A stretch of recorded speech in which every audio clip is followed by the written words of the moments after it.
How's it going, guys? Welcome to Onslaught Reviews. My name is Adam, and today we're talking about Joker. Alright, so, as you guys probably know, I'm a huge Batman fan, and by that, I'm a huge Joker fan. To me, Batman and the Joker are kind of the archetypes of the superhero and the supervillain. So, when I heard that they were going to be doing a Joker origin movie, I was pretty excited, and then when I heard that Joaquin Phoenix was going to play, I was even more excited, because he's such a great actor. I was really excited to see what he could bring to the Joker character.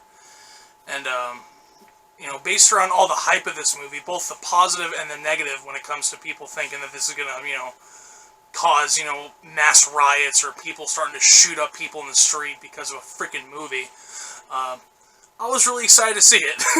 But, walking out of this movie, I was just on cloud 9, guys. This is such an awesome character study. I mean, comic book movie aside, yeah, sure, it's the Joker, and it's based in Gotham, and it's definitely like a Joker origin story, but it's so much more than that. It's like, whenever people, if you're a fan of comic book movies, and you have a friend that's like, oh, all those comic book movies are all the same, show them this fucking movie, show them this movie, show them, Watchmen or something like that.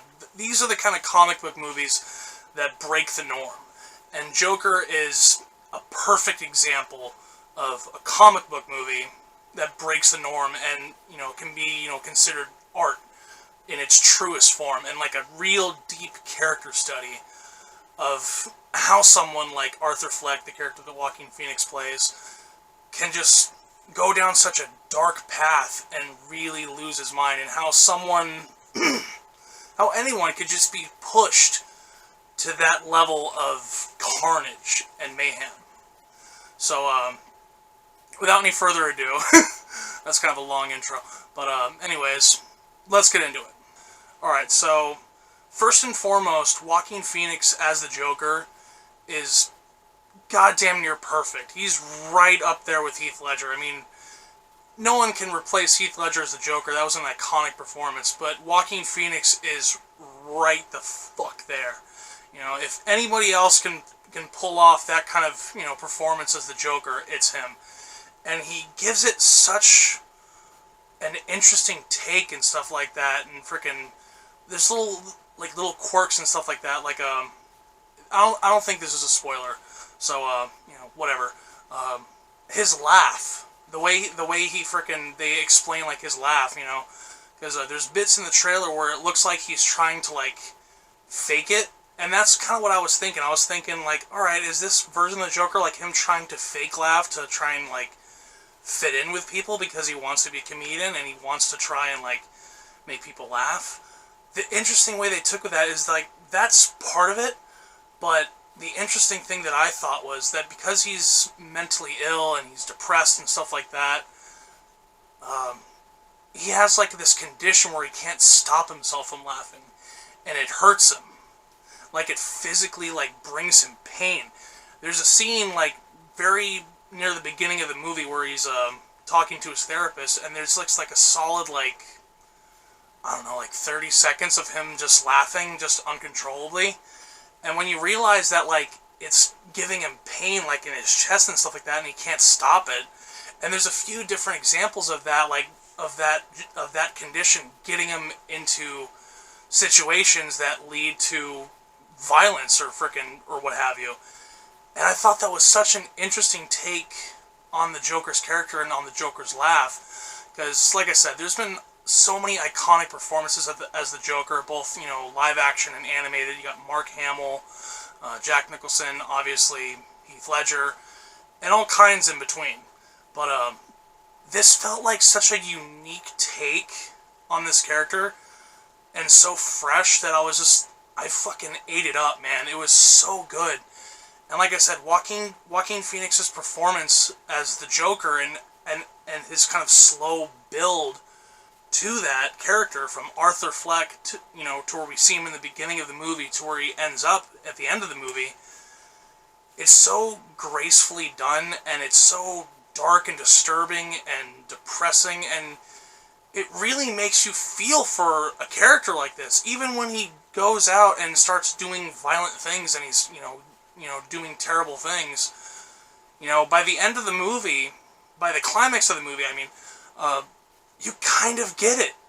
And, you know he's a villain and stuff like that, but I think about the idea of the mentally ill and people with depression just kind of being marginalized by mainstream society.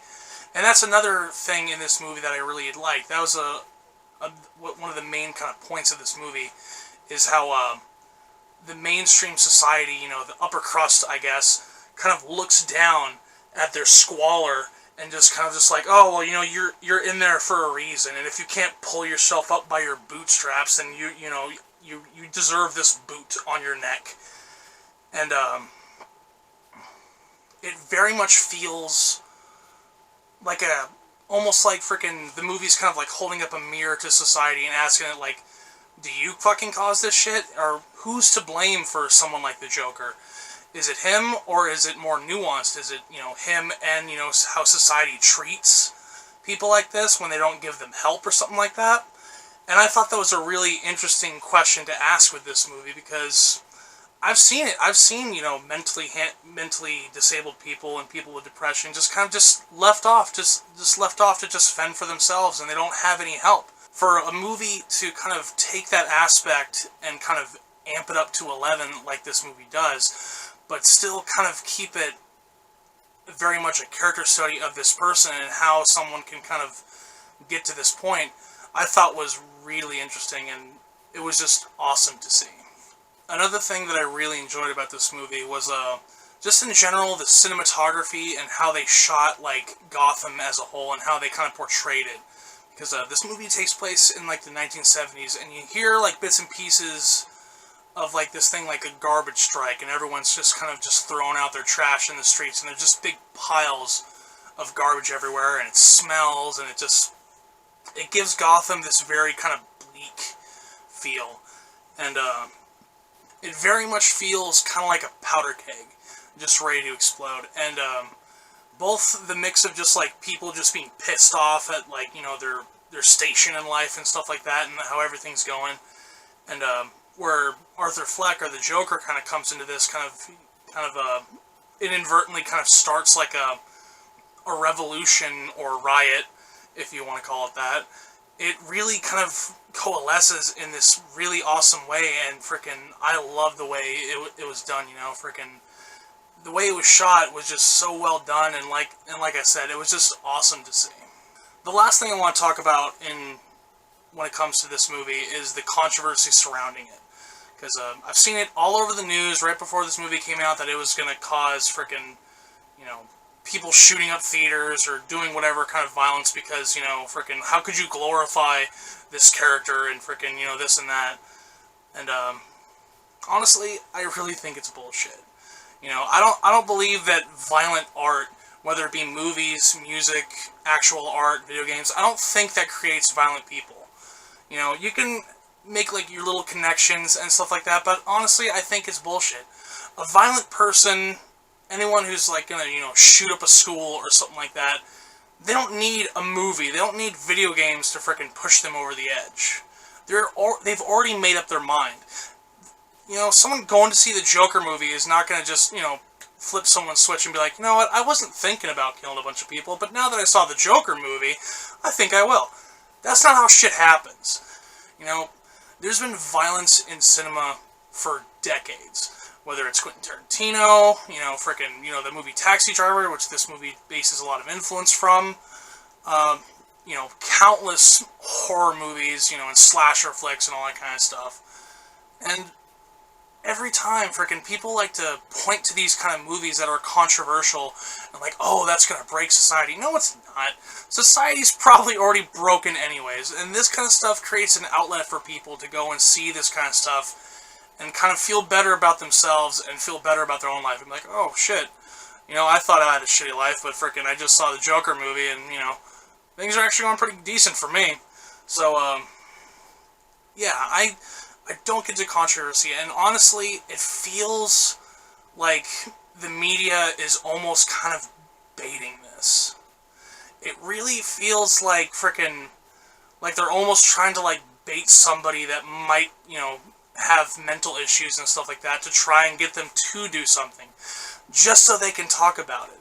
Because, you know, think about this for a second. Every time there's some sort of mass shooting or some sort of tragedy and some asshole frickin' shoots up a bunch of people or something like that, you know, it's news for like frickin' 2 weeks, and they glorify it and frickin' slap it on your screens all the time, and everyone won't stop talking about it. And they put the name of the shooter up at you and all this fucking crazy shit, and they talk to all these people and like, oh, frickin' like, did you know that he was crazy? And they frickin' stick cameras in people's faces and they just insinuate it because it gets clicks and because it gets eyeballs. And honestly, if that is the case, I don't know for sure, but if that is the case, then shame on you to the mainstream media for doing that, because it's just a movie. It's entertainment. It's meant to make you think. And if it's a little controversial, maybe you should look in the mirror. Because if you find this movie so offensive, then maybe you're doing something wrong, because I didn't find it very controversial. I thought it was very interesting. I thought it raised some interesting questions about mental illness and frickin' causation and correlation and you know, how and who is responsible when someone snaps. Is it just the person at fault, or is it society that frickin' kind of fed into that kind of situation and you know basically shove people aside and you know, all that shit. So yeah, that's my thoughts in a nutshell. So yeah. Alright, so past all the bullshit, I really enjoyed this movie. I thought it was a great origin story for the Joker, and I have no problem giving this movie 5 out of 5. If you're a fan of Batman or the Joker and comic books in general, go see this movie. You will not be disappointed. Alright guys, that's it for me. If you guys like this, you can go and like, subscribe, comment, share, all that good stuff. If you guys want to follow me on Instagram or Twitter, it's Adam_Onslaught1. And yeah, I'll see you guys in the next review.